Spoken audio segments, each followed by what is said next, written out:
I'm learning the B minor Allemande of Bach, and I'm at the very earliest stages, a couple of days. And what I've discovered right out front is that in this very legato singing tone Allemande dance movement, that he has a very permeating idea that if you just play separate hands, the first phrase, you're going to hear some interesting things. Let's see what it is.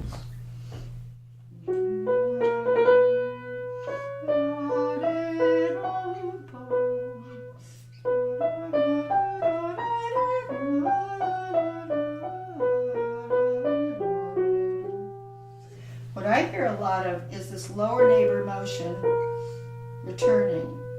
I hear that a few different times in that first phrase, but more importantly, this springboard opening, the first four notes are very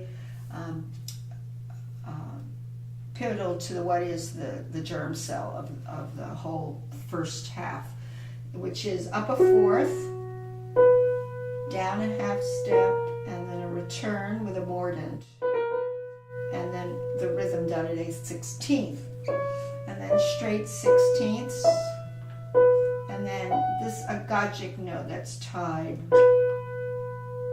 That from that I can see where he borrows a lot of the fragments that he uses inside the first section. When the left hand comes in, it's almost a copycat of the beginning without the mordent right away, but we recognize that. But then he jumps up higher, puts the mordent there, and he has the dotted 8/16, which he incorporates from the beginning. All in B minor.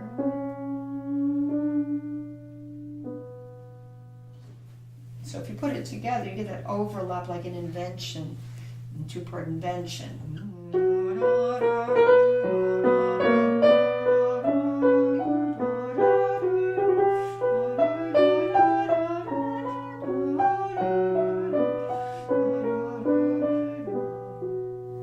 Now what I also see in that those reams of 16ths that develop in the course of flowing out of the opening is that he does have this and this, which came out of, and here's where it is. It's almost in disguise, but you can pick it up if you go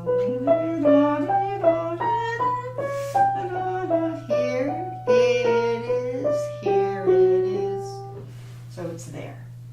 And again, that's a fragment of a fragment, a piece of the opening idea of up a fourth, down a step, and return. It's just the down a step and return part of it. In the second line, he takes away the dotted 8/16 rhythm, and he takes away the ornament. There is no ornament anymore. But he picks up that agagic business, which we had here.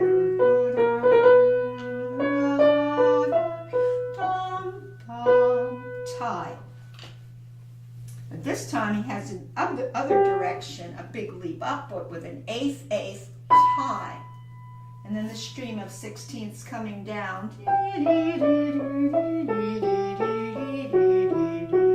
Sequence.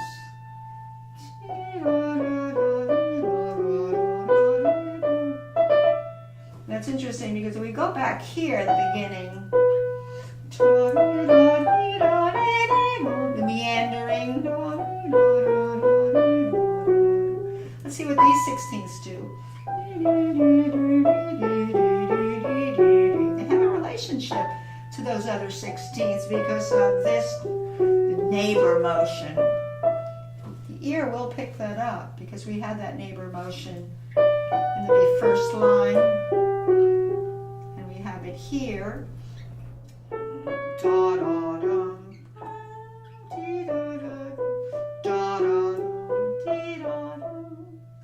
So it comes back. It's not that he abandoned that idea. He borrowed that, and he borrowed the stream of straight 16ths from the second part of the first phrase that opens up the movement.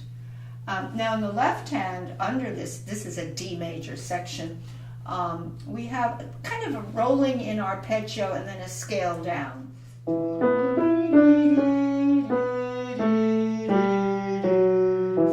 step down sequence.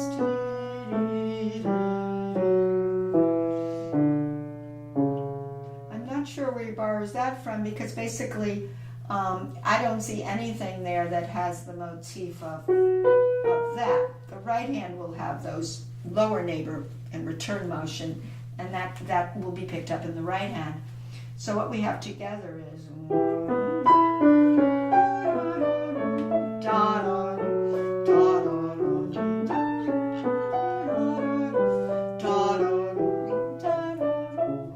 okay, so we did have the lower neighbor motion from the beginning idea. And this is important. I mean, you want to know how this thing is put together. Now, in the third line, he's going to continue in the D major a little bit, and he's going to restore the dotted 8th 16th that he started with, which was part of 1, 2, 3. And it's coming in as a downbeat, however, the dotted 8th 16th. Let's go back up to this last part of the D major section.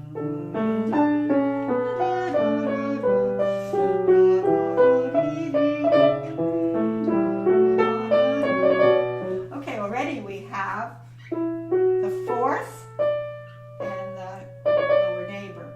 And actually we led into, here it is, up a 4th, and a sequence, up a 4th, step back. Okay, there it is from the beginning. Now the only difference here is you could say that that kind of 3/16 to the dotted 8th 16th doesn't come as an upbeat like this to the downbeat. It could come inside the measure. In other words, it does. It comes inside the measure, like here. It's not a pickup. It doesn't have to be. And by not having it exactly always as a pickup to a downbeat, you get sort of a rhythmic alteration because of how he's playing on that. It's not always coming as upbeat to downbeat, but it's inside of the measure. It could be on the third beat, could be on the second beat. It could be shifting around. So you've got to not lose awareness that this motif could be what you think is hidden, but it's there. It's inside of the phrase. And so he does that. Now let's see what he does with the left hand. Let's go back here. You have to keep going back and forward to figure out what's going on.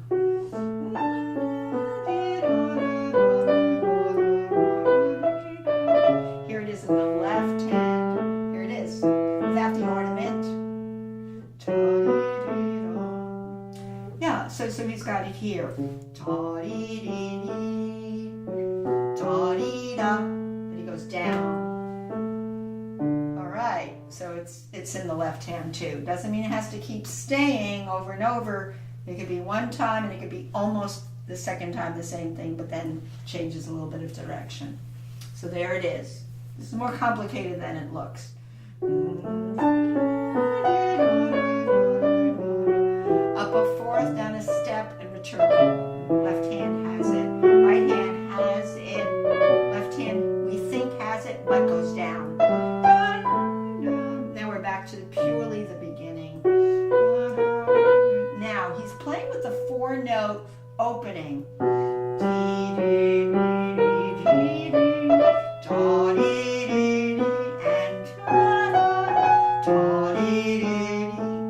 That's just piling it up against each other.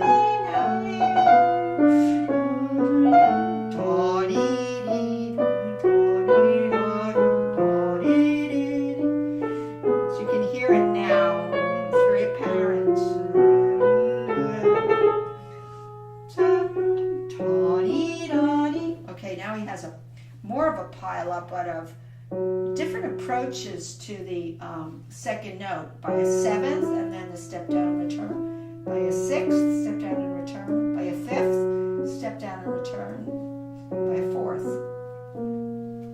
Okay, so taking it from here. So bigger approaches to the lower neighbor motion. And actually chimes in with right hand intense. Right here.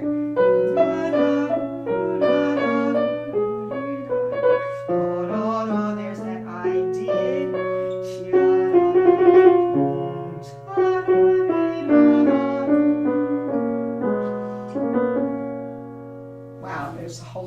stuff going on here. And it's amazing because it's embedded in, and it doesn't come in the same way, in the same part of the measure. Let's talk about the keys. So B minor in the beginning.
Lots of keys covered there. It's very interesting what he does. The more I look into it, I find more things. Now, this is laid out much more simply, because the second part, he's just really inverting that little germ cell of the beginning, and not exactly inverting it, but the listener gets the idea that things are upside down. Remember, you went up a fourth, you stepped back, and you returned. What he's doing now, he's now at the dominant key level for a moment. He's going down a fourth, up a third, and then with the ornament, a half step. See, he's going down a fourth, up a third. Now you could hear that right away that something's topsy-turvy. It doesn't have to be the exact inversion of what you heard, but it's enough of a similarity of upside down that that's what it is. And the two hands are going to go back and forth with the upside down. And it's very consistently upside down, which makes it kind of easier because you're not, flipping back and forth. You're just slow motion. You're going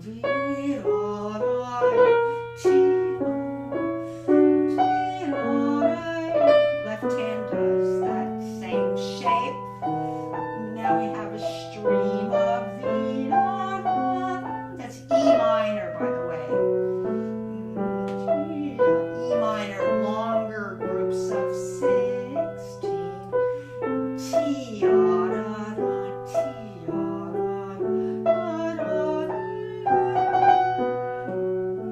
E minor. D major by its dominant.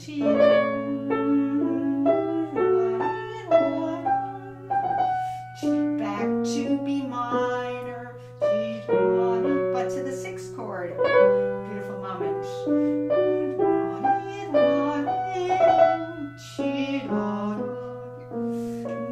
F sharp major, which is the primary dominant, a B minor.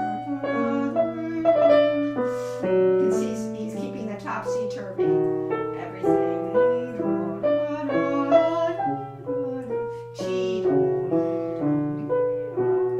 Now he has a bunch of sequence.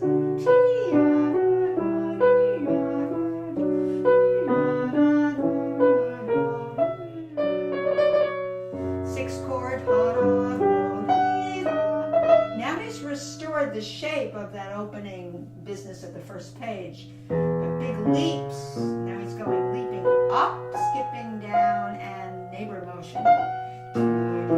So we restored the shape.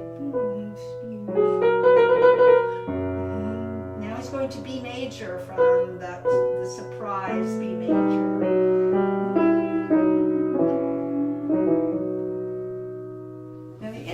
Thing in the stream of the 16ths is, remember we skipped down and we went down 4 notes and then we skipped up. And actually embedded in this is that, let's see where it is. Here it is, D, da, a bigger leap but up a third.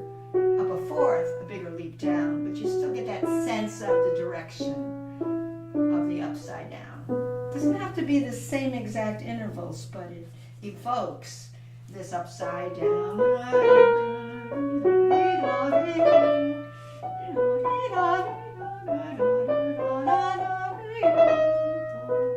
See, here especially T up and T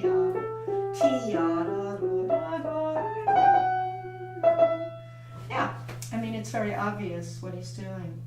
So I hope I've thrown some light on this. I mean, it's a little complicated, it is, but everything that's worthwhile learning is somewhat complicated. It's very beautiful.